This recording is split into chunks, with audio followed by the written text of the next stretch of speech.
Hey guys, I'm here. Welcome back for another new Rockstars breakdown of yet another episode of Ahsoka. I don't know if we'll have half as much to talk about this time around, but it was still a jam-packed episode nonetheless. The live-action debut of Thrawn, his armada, Ezra's live-action debut as well, and the reunion between him and Sabine, and just some really thought-provoking dialogues between Shin and Skoll that I really was fascinated by. And there's still a lot more beneath the surface that we've not really scratched on at all. Like, what is hidden away on this planet? Why do the Dathomir want to leave it? And that's another thing, live action Dathomir. You know, more than just Morgan. Lots of fun stuff in the episode. So let's go ahead and jump into Rockstar's breakdown of all the little details that we might have missed during that reaction. Make sure to subscribe to them if you're not already, and I'll have a link to their video and their channel in the description below. With that all said, let's go ahead and hop in. Welcome back to New Rockstars. I'm Eric Voss, and this is a breakdown of Ahsoka Episode 6, Far, Far Away, a title that evokes the classic Star Wars blue text that was invoked by Jason Syndulla last episode. The phrase Far, Far Away proving to be the answer to the question of where Thrawn went, as well as the answer to this question. Where are the turtles? So many cool questions and deeper bits of historical lore time. Oh, what the fuck? Oh, that was good. That was good. Oh my lord. Not a comment that I've got other than that. Great joke. I don't even know that reference, but that was just fucking hilarious.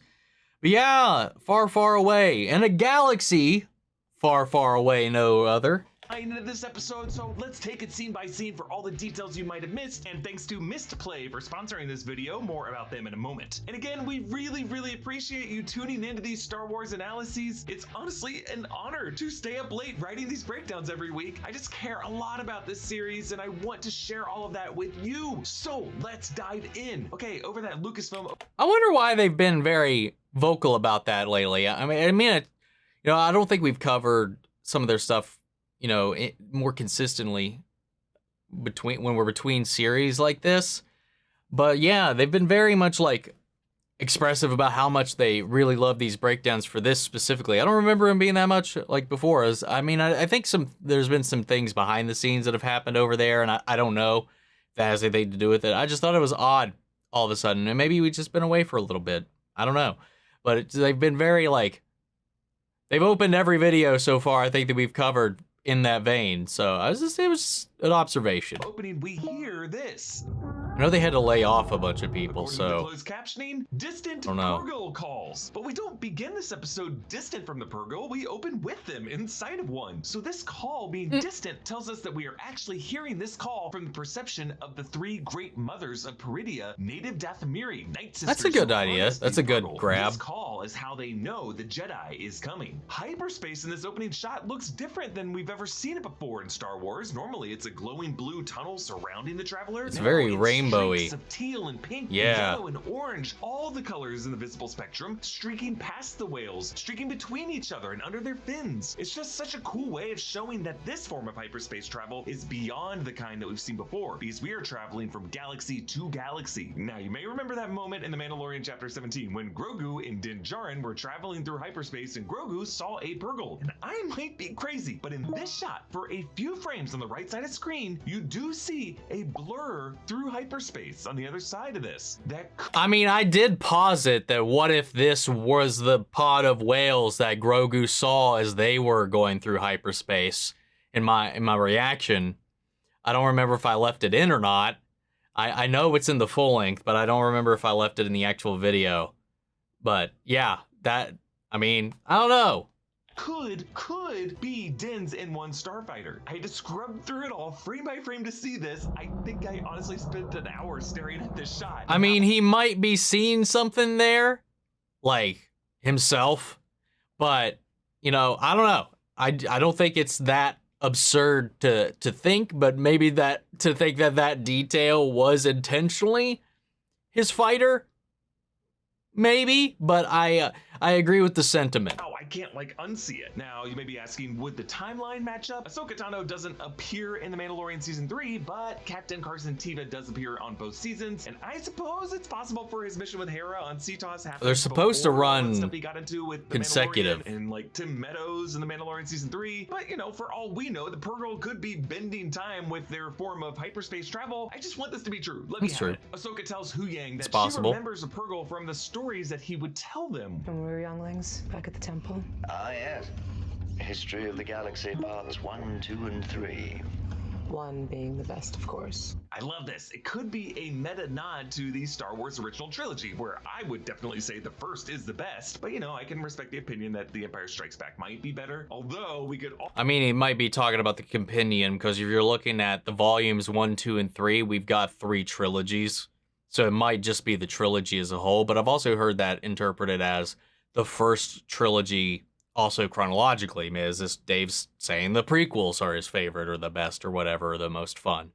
You know, it's a lot of ways you can read into it. I do think there is a meta element to it, but you know, you can twist the interpretation to mean to line up with whatever your thing is. Also, it could just be as simple as usually our infatuation goes back to the very first introduction to it, and it never quite hits that same high since. Also see parts 1, 2, and 3 as the 3 trilogies, the prequels, the original trilogy, and the sequel trilogy. And Ahsoka might be saying that the prequels are the best because that would be more of her era, but really she spans all the eras. Look, if you legit think that the prequels are better than the original trilogy, no shame. I just think Ahsoka would be more into a trilogy that ends with Anakin being redeemed rather than one that ends in tragedy for him, even if Dave Filoni identifies most with the prequel era. But that's just our meta understanding of this. What does this mean for the characters in the universe? George Lucas originally conceived his Star Wars narrative as the Journal of the Wills, with the Skywalker saga being an epic myth told by an advanced alien race called the Wills to inspire their youth, which is why every film would begin with the phrase "a long time ago in a galaxy far, far away," which again supplies this episode with its title and is a phrase now being examined by this Ahsoka series as we, for the first time, travel from one galaxy within the Star Wars universe to another. But what would the actual in-universe history of the galaxy be that Huyang would tell all these young Jedi? Currently, the accepted chronology begins with something called the Wellspring of Life, the birthplace of midichlorians. This gets explored in Clone Wars Season 6, Episodes 11 and 12. Episode 11 takes Yoda to Dagobah, where he hears Qui-Gon's voice explaining to him that all living things form the living force, and that feeds the more abstract cosmic force, and that cosmic force is contained in this wellspring. So in Episode 12, Destiny, Yoda heads to that wellspring and encounters inside of it this kind of planet geysering up all this midichlorian energy, and he encounters these 5 masked priestesses who each represent emotions and put Yoda through various trials. It's a really cool arc, and it's really where life began in this galaxy. Sometime after this, the gods of Mortis came to live in the ethereal realm of Mortis, and then eons after that, sometime around 25,000 BBY, the Dai Bendu, an order of priests who were precursors to the Jedi, established what became the Jedi Order on Ahch-To, led by the Prime Jedi, which was the figure depicted in that mosaic pool that Luke sat beside in The Last Jedi. And I feel like that last part of it, the Dai Bendu, would be the part 1 that Huyang would have told Ahsoka about, the dawn of the Jedi Order, as the Wellspring of Life and Mortis were kind of surprises to Yoda and Ahsoka and Obi-Wan and Anakin. Like, while these mythological elements might have been buried somewhere in the Jedi archives, I don't think it's something that Huyang would have been programmed with and told us bedtime stories to all these young Jedi on the Crucible. Then again, in Rebel Season 4, Palpatine and his archaeologist friend did kind of mention how the Jedi archives mentioned the gods of Mortis. I just don't know how much all the Jedi younglings would know about it. Still, they are important for us to know, and I will explain why later. Anyway, Ahsoka worries that Sabine went with Baylan willingly and that she didn't have enough time to train Sabine how to make the right choice, but Huyang says the Force provides insight but doesn't give all the answers. Perhaps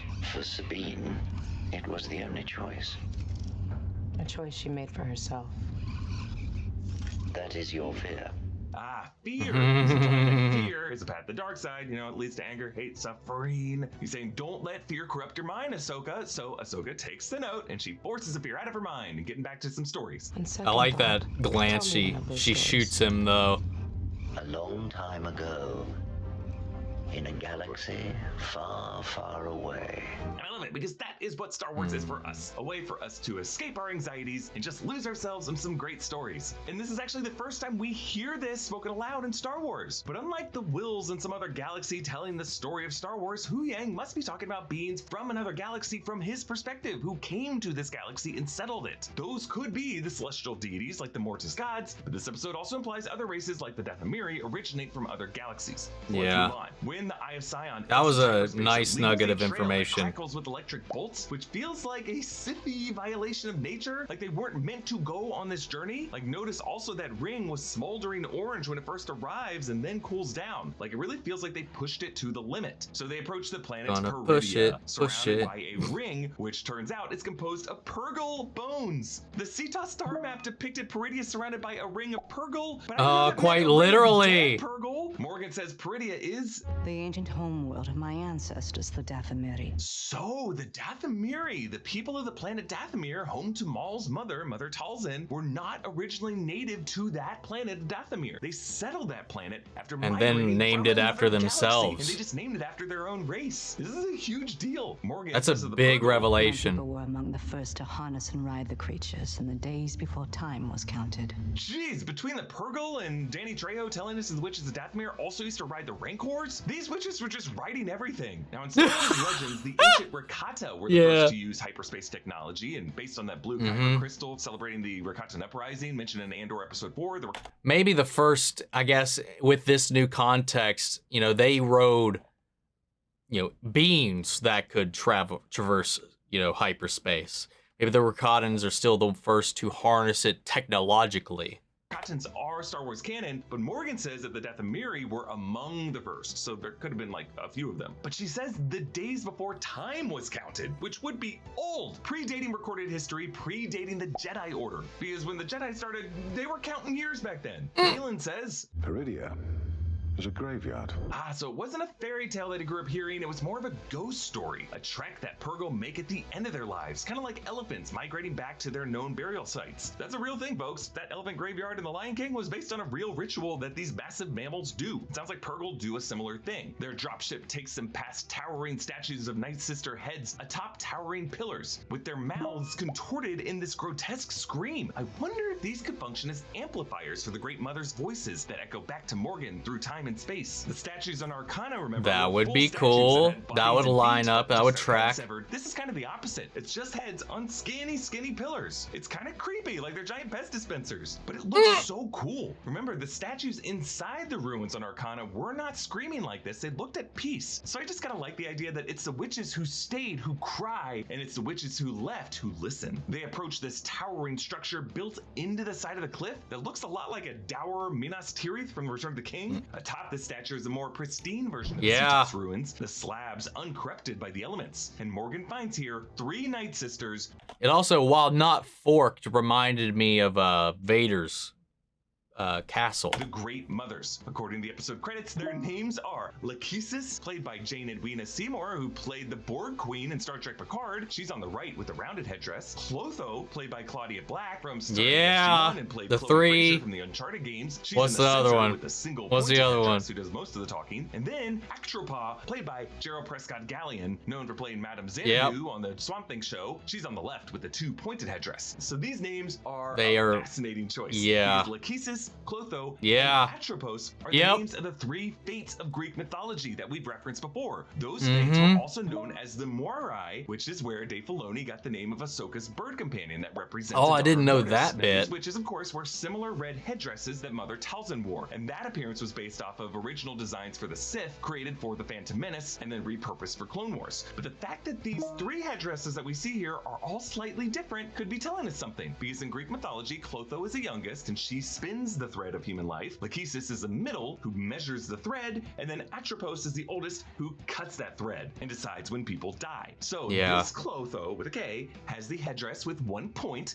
like the pointed needle that spins the thread. Lachesis has the rounded headdress, but Actropa, who would cut the thread of life, has a 2-pointed headdress, like scissors. But of course, these were the 3 witches that Sabine also the when she figured out how to unlock the spear in episode 1. But what is it? The maiden, the matron, and the crone. I'm wondering if there must always be 3 caretaker witches on Peridia. It's kind of like something that gets passed on generation after generation. But yes, these were the voices that Morgan and Elsbeth heard calling to her on Cetos. Episode 2 was titled Toil and Trouble, which was an allusion to the 3 witches of Macbeth. Double, double toil and trouble, fire burn and cauldron bubble. Like the fates of Greek mythology, they tell the future. They tell the future in Macbeth, but it's always cryptic. Anytime a political leader tries to use this magic, it always blows up in their face. Clotho says, Welcome, child of Dathomir. You do our ancestors credit.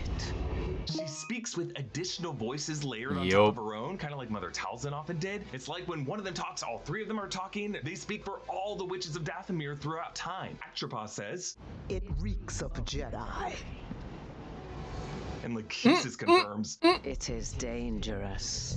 and this angle is especially creepy because it's from Sabine's point of view as Jane Edwina Seymour looks directly into the lens of the camera. But they refer to Sabine as it, disrespecting Jedi as animals, like false practitioners of the Force. Because yeah, it sounds like they predate the Jedi Order, but it also indicates that Sabine does have some connection to the Force, or at least a connection to Ahsoka. But my question is, do they smell this Jedi doo-doo on Baylan? Because later they seem surprised when Baylan is revealed as a former Jedi by Thrawn. Yeah, So I noticed that. Really good at blocking away that light side of the Force. Like the three witches in the Arcana ruins, they hover the spheres over their own palms and yeesh those fingernails. It's just an interesting point to compare to Sabine, because we saw Sabine's fingernails in episode 2 that her fingernail polish was chipped. And I like how the red beams that form between these spheres kind of work like rope that ties someone up. It's a kind of mystical thread being the weapon of these three witches that are based on the fates, and they're controlling the threads of fate. Three creatures howl at the Peridia Tower. Dave Filoni's wolf obsession coming back, but rather than wolves or loath wolves or anything, these are the howlers that we see later, which share their name with reptilian creatures from Jedi Knight Jedi Academy, but these seem to be more canine and horse-like. The VFX on these things are actually pretty good. You kind of forget that they're not actually there. Baylan's dialogue in this episode is fascinating. This is a land of dreams and madness. Children's stories come to life. He describes Peridia as a kind of archetypal forest, kind of like in A Midsummer Night's Dream where magic can happen. But remember, he called this place a graveyard. So it's a place where magic once lived, but when it was abandoned, the magic started to fade away. Kind of like the ruins of Valyria in A Song of Ice and Fire. The doom of Valyria led to the gradual death of the dragons and magic leaving this world altogether. But Shin Hati says that she didn't grow up with these stories, but Baylan says, Stories of this galaxy are considered folk tales from ancient past. Long forgotten. With good reason. Sometimes stories are just stories. yeah, it's kind of a bit of commentary on how sacred we should hold these Star Wars stories. I love stories about stories, but with Shin's response, it kind of feels like to the younger Star Wars fan, what was sacred to the older generation might not be as sacred to them. Baylan says that he watched a Jedi temple burn and he couldn't make sense of it at the time, but As you get older, look at history, you realize it's all inevitable. Fall of the Jedi, rise of the Empire. It repeats again and again and again. now George Lucas would describe this as, oh, it's like poetry, it rhymes. But for Baylan, someone living inside of this story, he's just sick of the cycle. So when Shin asks him if Thrawn will give them power, Baylan says, That sort of power is fleeting. What I seek is the beginning, so I may finally bring this cycle to an end. so Baylan is on a fascinating quest, kind of like what Daenerys Targaryen spoke of in season 5, wanting to break the wheel before she just kind of forgot about all that in season 7 and 8. He wants a deeper power on Peridia beyond Thrawn. That beginning is here. If the old stories are true. I have some thoughts on what this could be later. So in her dungeon, Sabine whispers, Ahsoka. Now in episode 5, when Ahsoka was pulled out of that water, she said Anakin, but we heard a female voice whisper from the cosmos. That female voice might have been... I said this too, and I think I cut that out of the reaction because it just didn't flow very well with what we were seeing. Yeah, I remember making a comment or a note about that, but I don't know if it was in what I posted to the channel. Sabine in this moment. Sabine tries to use the Force to escape the dungeon, and for a second it seems like it's working. But nope, the rumbling is actually from the Chimera, the Star Destroyer of Grand Admiral Thrawn that we saw in Rebels. The Great Mothers and Morgan watch it arrive, and I love how Clotho seems to be holding a rope or some prayer beads, as she would be the fate who initially spins that thread of life. But the Chimera is framed perfectly so that it looks like it's rising from that tower, kept alive by Night Sister sorcery. You can see one of its top spherical shield generators, and several plates all over its hull are augmented with gold parts. Yep. The material that Eye of Sion and Morgan's dropship are made out of. These golden additions may be repairs after the Purgle wrap their tentacles around this ship, or to make it so that the Chimera can easily attach to the Eye of Sion and get that hyperspace tow. You'll notice that its underbelly has the same painted pattern that it had in Rebels, and I just cannot get over the symmetry of the shot, perfectly bisected by the fold of the hull and the corner of the tower. It looks so good. It's worth remembering that since the Chimera got zipped off to hyperspace by the Purgle in the Rebels finale, it still has on board, presumably, the pieces of the Lothal Jedi Temple that Palpatine tried to use to corrupt Ezra. Thrawn's forces are revealed. Gosh, this music. I think this is my favorite needle drop Kevin Kiner has ever composed thus far. The organ plus the electric distortion just hits so hard. It's such an uncommon sound in Star Wars, and it's done to shock us with this unlikely return of a face that you do not normally see in Star Wars. Thrawn's stormtroopers chant his name.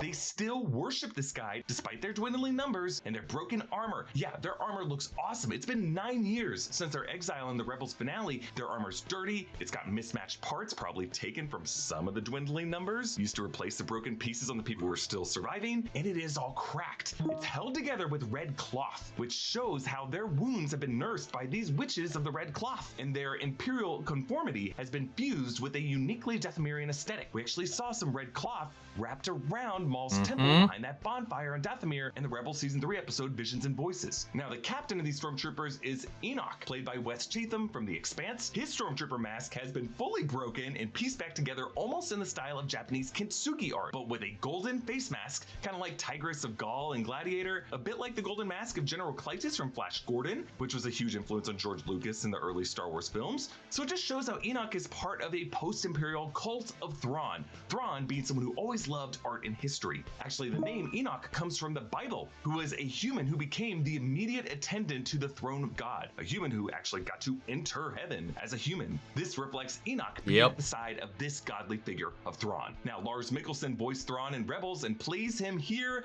and images of this guy from trailers just do not do him justice, because really it is his voice that makes the character so good. He enters with one of the sickest opening lines in live action of any Star Wars character ever. What was first just a dream has become a frightening reality for those who may oppose us. Holy shit. Baylan described Peridia as a land of dreams and madness. It's almost like Thrawn might have heard him with that, because his response here is what was first a dream has become a frightening reality. Sorcerers deal in dreams, military strategists deal in reality. So a reminder, Thrawn is he's got that like Stregobor like slimy cadence to it, but with this air of superiority that this character actually earns. With blue skin, red eyes, and I love how they kept the V-shaped indentation on his forehead. We've talked before about Thrawn's origins from Timothy Zahn's 1991 novel Heir to the Empire, and Dave Filoni bringing Thrawn back into canon as the villain of Rebels Season 3 and 4. Watch our Rebels recap series for more info on this guy. I also did a whole Thrawn timeline video back in April, but just seeing him here carrying himself with pomp and majesty, it is exactly true to form for Thrawn. But that said, notice how they allowed Lars Mikkelson to keep his normal aged appearance and his build. If you look closely at his white uniform, it has been wrinkled and frayed in some parts, especially on the collar. Despite Thrawn's best efforts, he cannot hide the toll 9 years has taken on him. Thrawn is now the Napoleon Bonaparte of Star Wars. Napoleon being one of history's greatest military strategists who took over France as a dictator and a god king, then exiled to Elba, and then made a grand return to power before his final defeat at the Battle of Waterloo. Thrawn is about to depart his Elba. Thrawn says Enoch will begin the cargo transfer as per Thrawn's agreement with the Great Mothers. Morgan says, I have seen the catacombs. It will take some time. So what is this cargo? They actually went into that in an amazing episode of Wookiee Leaks. It looks like a bunch of coffins, and it says it's in the catacombs. Moving these casket-shaped containers from the tower to the Chimera. I think these are corpses of past Night Sisters and Night Brothers on Peridia that the Great Mothers want to resurrect in this other galaxy. Kind of like what we saw Talzin doing with the zombified corpses in Clone Wars. It's not just this small army of stormtroopers that Thrawn plans to return with. He's going to come back with a true army of the dead. Actually, later when we see one of these caskets floating past the camera, it shakes with an unnatural rattle. Mothers, you wish to speak with me. And as Thrawn tells Morgan, Death and resurrection are common deceptions played out by both Night Sister and Jedi. A clue that these Night Sisters plot to resurrect their dead. Actually, Marok may have been their first experiment at doing just that. So back in this scene, Thrawn recognizes Baylan. Then you must be General Baylan Skoll of the Jedi Order. He calls him General. Thrawn knows that Baylan had a military rank as a fighter in the Clone Wars. This shows his expertise. He knows all the names, kind of like Batman knows all the names of the detectives and the cops and the GCPD. So then Thrawn meets Sabine, recalling her as one of those rebels he chased down in Rebels Season 3 and 4. Thrawn is shocked that Sabine's obsession with finding Ezra was worth so much to her. How that singular focus will reshape our galaxy. You've gambled the fate of your galaxy on that belief. You could see in his eyes, though, some uncertainty over this loose thread, kind of like a chess master trying to outsmart someone who is just kind of winging it. That's one of the most frustrating people for chess masters to play. Sabine gets a howler and blasters and Ezra's lightsaber back, and Enoch says, "Die well." Ooh, cold. It is the kind of thing a stormtrooper on this graveyard planet for 9 years just trying to make the most of his death would say. Sabine uses the same kind of scanner that Han used to look for Luke on Hoth and Empire. Hera actually used a bulkier version of it last episode on Cetos. But Sabine gets attacked by marauders. But whereas before she's been a better shot with her blasters and not as good with the lightsaber, now it's the opposite. She has to resort to the lightsaber, and with the lightsaber she successfully finishes them off. Now, as Baylan and Shin ride out from the castle, it does have some runes written along the top. This is not the alphabet we figured out for our end credit star map video. It's a different language. It kind of looks like the Sith language of Urkatat, but it's not that either, because this would predate that. These kind of look like the runes that were on the inside of the chalice that Maul had Ezra drink from on Dathomir when he used the Night Sister magic to combine their minds. Meanwhile, Thrawn and Morgan observed this galaxy star map, which I'm going to assume is not the galaxy Peridia is in, but the main galaxy star map, as it's all charted out, whereas I don't think the Peridia galaxy would be as charted. So it looks like Thrawn is making plans for where to strike when he returns. Yeah, that's kind of what I thought when I saw it, because it's laid out in the same grid patterns as we've seen with the core galaxy itself, you know, and the plan is to return. So I thought he was being briefed on what all has changed, you know, upon his return, so he has an idea of what's going on. We get some lighthearted hijinks this episode of Sabine shaming the Howler and then meeting the Noti, which are nomadic creatures akin to turtles or crabs that disguise themselves as rocks. Hermit crabs. They're a lot like the Ewoks, but there's more pragmatism. They seem a bit further along. Like, they wear multi-layered clothes with fasteners made out of teeth. My wife pointed this out, but those might not be shells that are part of their anatomy, but rather shell backpacks that they wear. Because think about it, how else would they get these slim-fitting clothes on their bodies? But this Noti recognizes the rebel insignia on Sabine's pauldron because he has a similar patch, proving that they know Ezra Bridger. It makes sense that Ezra would get along with these guys, as throughout Rebels he loved to disguise himself in different uniforms and using silly pseudonyms. Like, at some points he calls himself Jabba the Hutt, Lando Calrissian. Baylan finds a severed staff to know Sabine's lightsaber severed this, and Baylan tells Shin about Ezra Bridger. Comes from a breed of Boken Jedi trained in the wild after the temple fell. Boken refers to the wooden training swords that we saw Ahsoka and Sabine using in episode 3. So this just kind of refers to a homeschool Jedi. But Baylan tells Shin that she's not a Jedi. He was trained as a Jedi. I trained to be something more. Now, Baylan says that he misses the idea of the Jedi Order, but not the true weakness of the Jedi Order. And he sees the future here on this planet in what was once the great witch kingdom of the Dathomiri. And he says while the Great Mothers are fleeing, Baylan sees an opportunity. Perhaps they flee a power greater than their own. Something calls to me. Can't you hear it? Something stirs here. Can't you see it? So, what is this greater power in this Peridian wasteland? It's so interesting that the Great Mothers are fleeing, but Baylan is drawn to. Maybe the Mortis gods, which might explain Baylan's reluctance to kill Ahsoka, because Ahsoka has the spirit of the daughter inside of her. Maybe Baylan is drawn to the purest form of the Force religion through the Father, before it was bastardized by the corruptible Jedi Order. But maybe this great power is Bendu, the Force being in Rebel Season 3, that eluded Thrawn and predicted Thrawn's defeat at the arms of the Purgle. Remember, Bendu was that is true. Kind of an agnostic. He reached out to both Kanan and Ezra and Maul, and in the Rebel Season 3 finale, he equally destroyed Imperial forces and the Rebel fleet. He's kind of on neither side, and it would be really fun for Thrawn to see Bendu again. But I'm going to throw another theory at you. That power that Baylan recognizes could be the priestesses from the Wellspring of Life. What if the Night Sisters branched out from those priestesses, and the priestesses cast them out of the Wellspring, like Lucifer from heaven, and then banished them to this hell of Peridia? The reason why the Dathomiri might have migrated to our galaxy could have been some gradual attempt to get closer and closer back into that Garden of Eden. I gotta dig into this in another video because it's really heady and there's a lot of moving parts. But Sabine follows the Noti to their lakeside I could village see with that. rounded trailers that kind of looks like the shells that they wear. It looks like the females of this group wear shawls over their heads. There's just a lot of good world building with these things. And then our man Ezra Bridger returns. I knew I could count on you. That's not Ezra Bridger, that's Jabba the Hutt. Sabine's left shoulder, just as Anakin appeared to Ahsoka in The World Between Worlds. Eman Esfandi plays Ezra Bridger 9 years older, and he has a beard, and he looks just like his father Ephraim Bridger, even with the hand on the hip. He has and the hair, blue eyes, and that wrist tech that Ezra wore on his left arm throughout the Rebel series. Sabine and Ezra pick up right where they left off with some playful banter that they always had. Typical. Always a plan. Never a good one. Hey, it worked, didn't it? Didn't it?